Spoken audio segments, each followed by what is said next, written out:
The Creator Clash 2, and get this, has lost 300k in profits. And I'm not gonna lie, I'm not gonna sugarcoat it, I absolutely love it. It could not have happened to a worse person than IDubbbz, because I despise, I loathe the current IDubbbz. He is weak, stupid, condescending, annoying, unmanly. He is the absolute worst that I find in humanity currently. He forsake all his values just to make an extra dime on YouTube. He forsake everything he previously stood for and completely removed his spine just because the first girl ever decided, hey, I'm gonna touch you for once. And then he married her. And guess what now? Well, she's an OnlyFans model. Don't worry, IDubbbz, 300k. Don't worry, she's gonna make that money back in her OnlyFans. It's not a big deal, bro. Relax. It's gonna be fine. I am so happy to hear this, by the way, because the creator class is trash. Let's be real here. The only reason the first one succeeded was, simply put, because that show was rolling off the previous huge successful shows that did the same, and people thought, wow, everything previously was fun and entertaining and new, maybe this will work, and it did. And now that everyone's tired of it, congratulations, it's an absolute failure, bust, and best case scenario tax write-off, even though I don't think that's gonna happen for him. But in any case, IDubbbz is pretty sad because of that. But you know who's not sad? Sam Hyde. Man, he's probably laughing about this so hard. It makes me happy to know that IDubbbz failed. Hello, everyone. I have some bad news to share with you. I Perspective. really don't want to share it. I feel terrible. This year has been a rough one, but Good. This is the path that I chose. So Good. I think it's best to be transparent. For Creator Clash 2, despite it being a fun event and despite good fights and a lot of creators sacrificing a lot of time, money, and energy, we lost $250,000 on the event. Oh. The way that this typically works for Only 250k, that's fine. But you know what? Honestly, someone who I would call the police on if they even remotely approached my child because of this absolute godforsaken look. And I'm not lying. If I had a kid and someone was like looking at them and they looked like IDubbbz, I would be calling the cops. I'm not gonna lie. It's just, IDubbbz is the worst thing in humanity currently, okay? There are serial rapists and murderers out there, but IDubbbz still kind of manages to brush them aside and be more hateable. anyone who's unaware, is that once our expenses are paid off for the event, like all the minimums of broadcasting, the hotel, travel, all that sort of stuff, once that's all paid off, then we can start paying the charities. Unfortunately, we didn't even reach the break-even point. Good. We're $250,000 in the red. Good. I foolishly thought that the success of the red is the bad one, the black is the good one, by the way, in these terms. last year should be a minimum, a minimum for what we are able to do this year. And that wasn't true. There was a lot more to think about. I thought, okay, we're bringing on more talent, we're bringing on more creators. That should translate to more pay-per-view buys. We're inviting more creator guests. I think that should translate to more pay-per-view buys. This is our second time doing the event, so more people are going to know about it. So I thought that would translate to pay-per-view buys. But we did half as well as we did the first year. 50,000 compared. I'm going to say this. Honestly, these are reasonable assumptions, but these are very, very, very, very poor assumptions. Because you need to go deeper than it. You actually need to see the results of it. If you want to go by this, they're decent assumptions, but you actually need to verify if these assumptions are real. So, I think he did a super poor job just assuming, hey, we did these things, we don't know why this worked, but we're going to do it again, and this time it's going to be better. For no reason. That's the reality of this, what he's saying here. To 100,000 the first year. So I was wrong, and I feel a lot of shame because a lot of people were trusting me and trusting our team to what? Protect the event and protect the charities and protect just the whole thing. It feels particularly bad because this isn't like a regular business where it's all a personal loss, and I can just be like, oh, okay, I suck at business, and I'm sure his wife can just pay for it with her OnlyFans. I'm sure that's not a problem. You know, you chose this route, so you know YouTube's still paying you a lot of money because you know you're family friendly and whatnot. So I'm sure you will have no problem paying this rightful 300K that seemingly just from these sentences seems you cannot pay. No, wait, he can. I don't understand. Is he minus 300 after paying everyone who needs to pay? Or he's minus 300 so he can't really pay the charities that he's supposed to pay? And if you can't pay the charities that you are supposed to pay, that can be misconstrued as illegal under what has been said and signed. So I doubt that this is the case. So most likely he's just speaking here like an idiot. So that's why I can't understand. Most likely everything that needs to be paid, aka the charities, the people who work there, are paid. But he's still 300 in the red because he invested his own money, and he had, and you know he's just not getting it back. The sales were not big enough. Walk away from it. All of the other fighters were, you know, hoping that their charities got represented and got supported for all their hard work. But we didn't have any anti-piracy measures. We weren't prepared to deal with what ended up happening. I mean, blame piracy? For me, I was just thinking, like, let's just avoid catastrophe. As long as there's, like, not, like, I don't know, like a bomb threat or, like, injuries or anything crazy, like, we should be fine. This should just be, like, the first year. I don't want it to be more complicated than the first year. It ended up being a lot more complicated. Amongst the 800 pirated streaming sites, there were between 1.3 and 3 million viewers. So even though there were around 50,000 pay-per-view buys, there were around 1.3 to 3 million viewers, people who actually watched the full broadcast. And that's... that I see what he's gonna do here. Piracy bad. Well, not really. Okay, so this is a false equivalency, by the way. This is a very common false equivalency.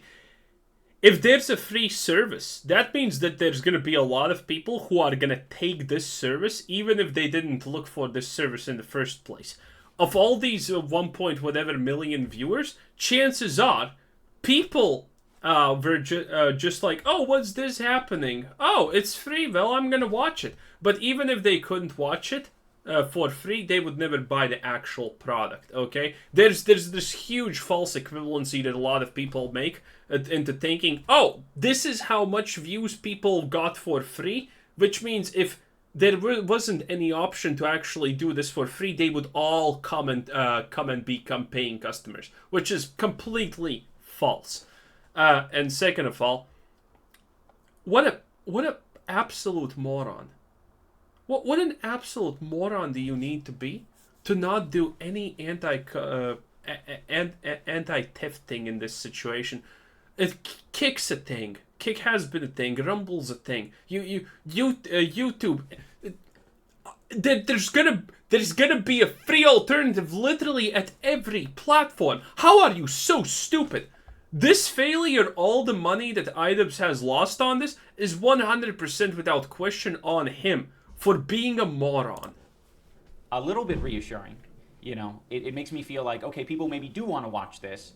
They just didn't, you know, they just either couldn't afford it or just didn't want to support what I had going on. If it's 1 or 2 steps to pirate it, but it's 3 or 4 steps to stream it legitimately, people are going to take the pirating option every time. I think we also had a big streamer audience. That's who we are appealing to. I really like the live stream audience. You know, people who want to watch these events live, and they watch things on Twitch and YouTube, and they get it all for free generally. So I think it was, in a lot of ways, bad to appeal to that crowd and not give away the stream for free. I think a lot of them felt like, well, this should be something that's free, especially if you have ads in it. Aside from the pirate... Then don't complain about it. Or maybe this is not a complaint even? I don't know. It sounds like a stupid complaint. We did have higher expenses this year. It was a bigger arena. We went to the Amalie Arena, so it was twice as big. We paid more for broadcasting. So broadcasting team did a lot more elaborate shit, and there was a lot more staff involved. We did a creator hotel. So we bought out a hotel to make sure all the creators had a safe place that they can stay. It actually ended up being good that we got the creator hotel because all the hotels shot up in price like a couple weeks after we locked in the Creator Hotel because Taylor Swift was coming to town. She announced her tour dates, and pretty much everything got booked up. If we didn't book the Creator Hotel when we did, I don't think we would have had nearly as many creators show up to show support. And our pay-per-view numbers actually could have been hurt by that. We also had events... that's probably 100%, because the creators are gonna look, okay, well, this is way too much of a loss. But he's not. But on the other hand, he's not exactly, you know, like inviting people who have like 20K subs on YouTube, you know. So an expensive hotel is not actually like a concern for most of these people. Like, if you have 1 million or 2 million subs and you're making decent views per video, and I mean decent views as in as little even as 100K per video, and you're like uploading, I don't know, one time every 3 days. You still should. You're still doing. You're still. You're still probably at the top 10 earners in America. Okay, a slightly expensive hotel is not going to actually be something that really influences your decision to go there or not. Day before the fight and the day after the fight, so that, you know, fighters and friends and family could come together and process their trauma. That was sort of paramount for me, because the first year we did the fight and then I went to bed. I got the shit kicked out of me by Dr. Mike, and then I went to bed, and then I woke up, the hotel was empty, and then I got on a flight and traveled 5 hours with my face completely swollen back to Seattle, and I was like, that was cool. That was so worth it. There was nothing. There was no processing my trauma. There was no talking to anyone and relating about the experience afterward. Everyone was gone. So, what is IDubbbz saying here? That he bought everyone a psychologist?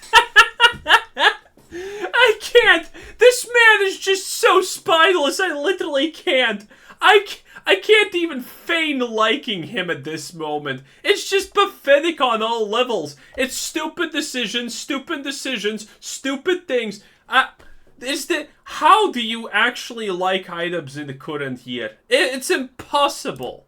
And that shit felt awful. So, yeah, some of these things that might seem extraneous, in my opinion, were entirely necessary, and I wouldn't change it for the world. I mean, as evidenced by the pay-per-view streams, it wouldn't have made a difference because we did half as many pay-per-view sales. So, we also had to pay for more fighters this year. The first year it was 18. This year it was 24.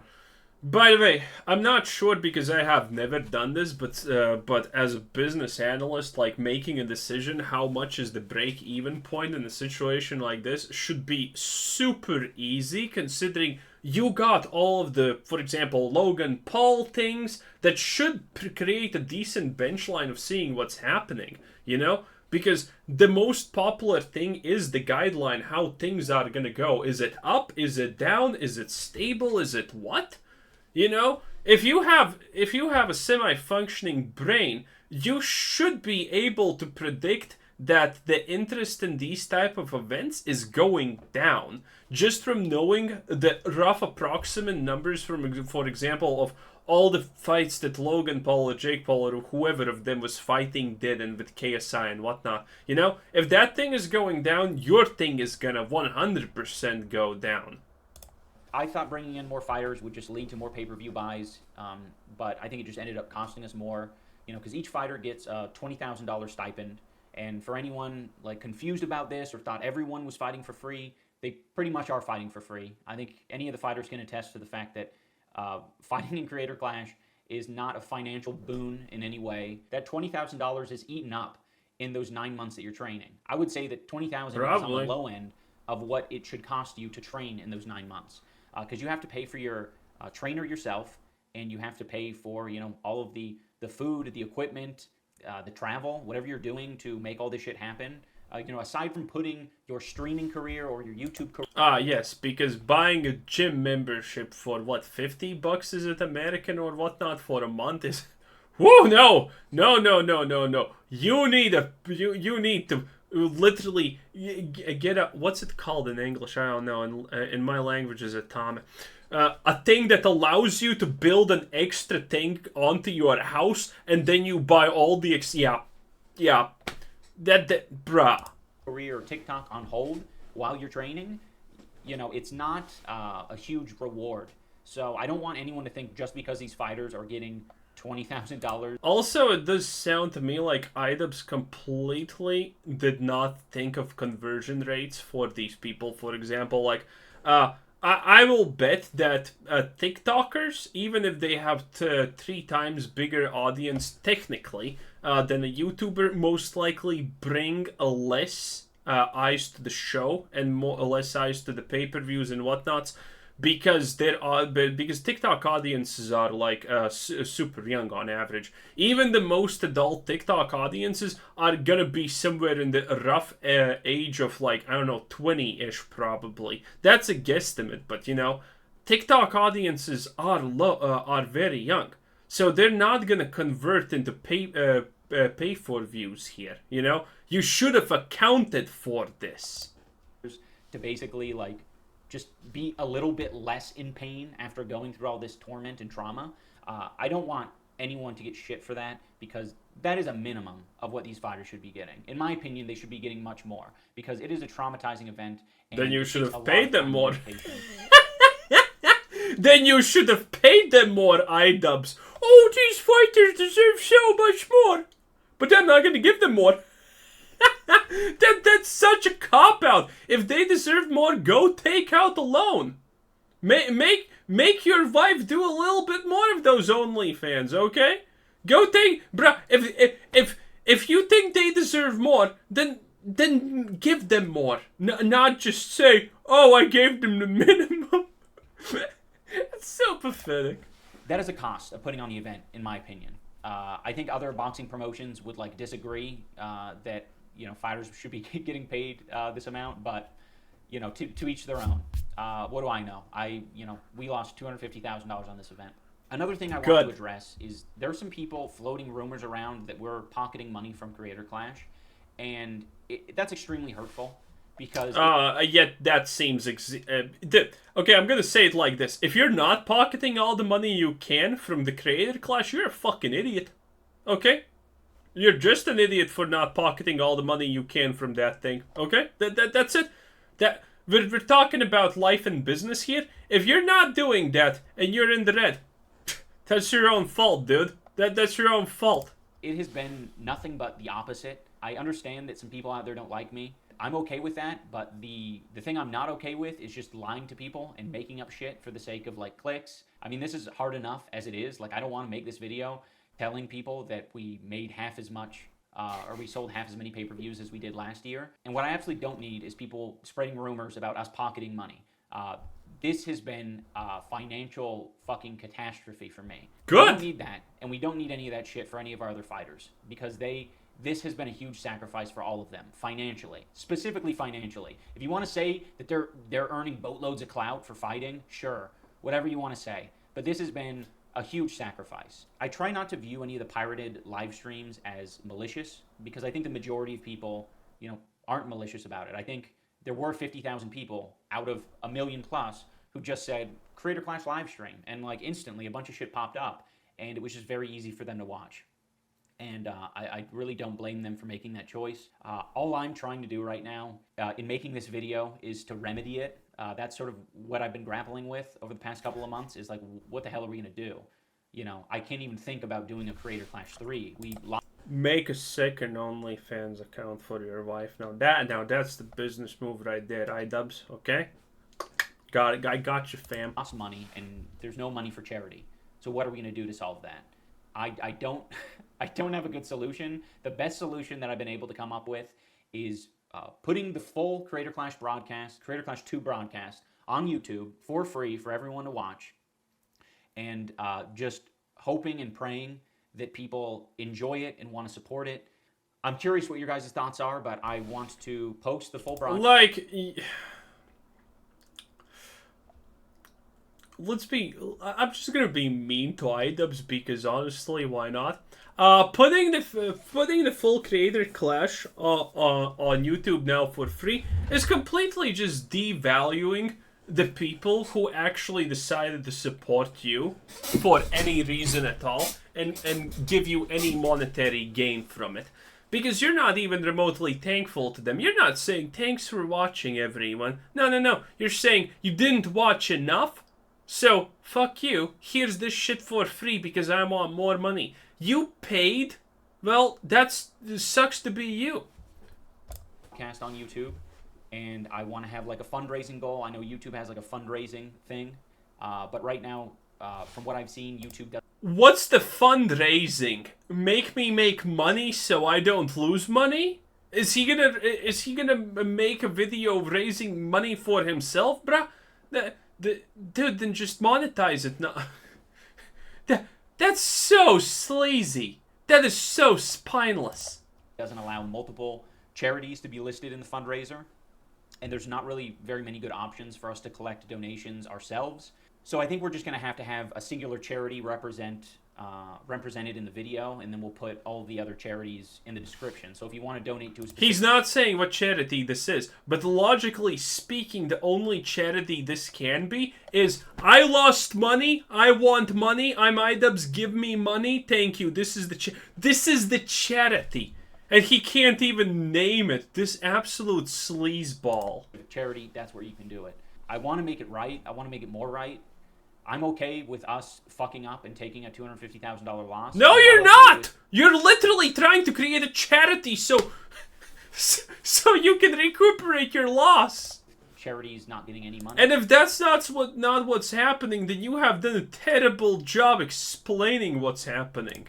I want to thank all the fighters and all the coaches and all the staff of the event and the fans who, came to show support. Thank them, but paying them more. It might feel like a big loss, but it was a lot of entertainment, and a lot of good came out of it. A lot of people had unforgettable experiences, and it will be a highlight of their lives. There's a lot of boxing events where no money. Brain damage, yeah, that's definitely going to be a highlight of someone's life. Money goes to charity at all, ever. There's not even the chance that it goes to charity. Oh, riding the high horse now. Oh, look at us! We gave money to charity. Oh, what was it? So I want to see the numbers, IDubbbz. If you're saying, oh, I'm so good because I'm giving money to charity, what were these magical charities? How much were you planning to give them?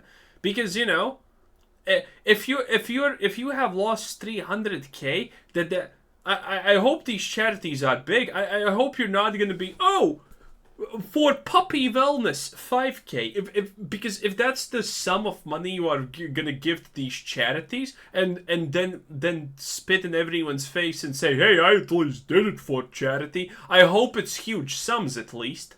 I at least hope it's in the hundreds of thousands in this case. Not like 5K to some kind of rando charity, in a total 30K is gonna be given away to charity. I'm such a good person for that, while trying to pocket and make literally 300K in profits or whatever his goal was. Bruh. I just want to thank everyone. It truly made a difference that you came and supported. I'm just disappointed that I let everyone down.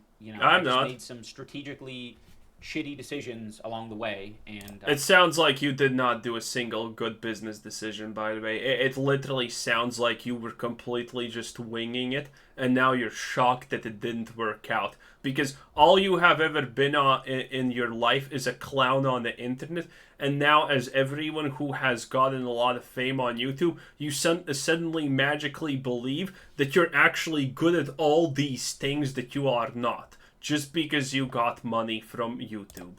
All of those decisions, led to where we're at. I think it was dumb of me to say that we weren't going to make the broadcast available for free like we did the previous year.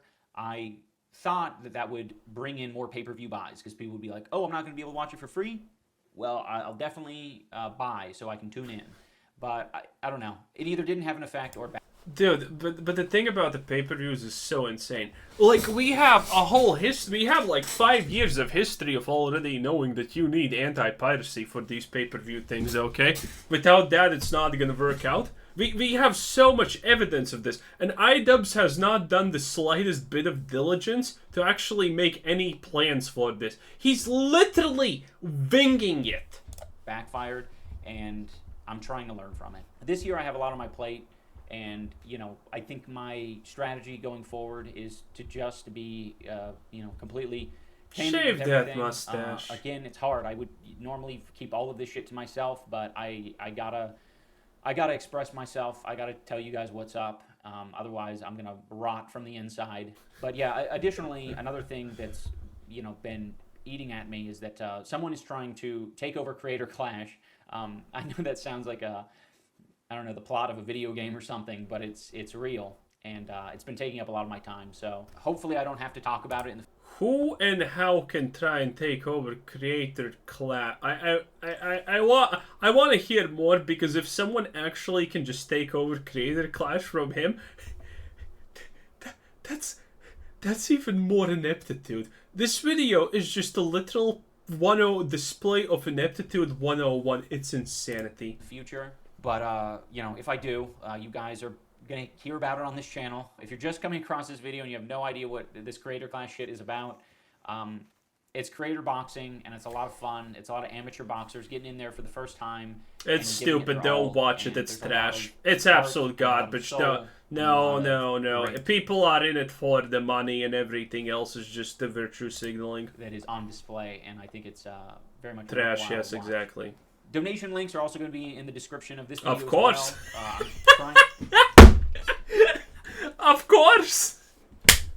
I love this so much. It couldn't have happened to a worse person.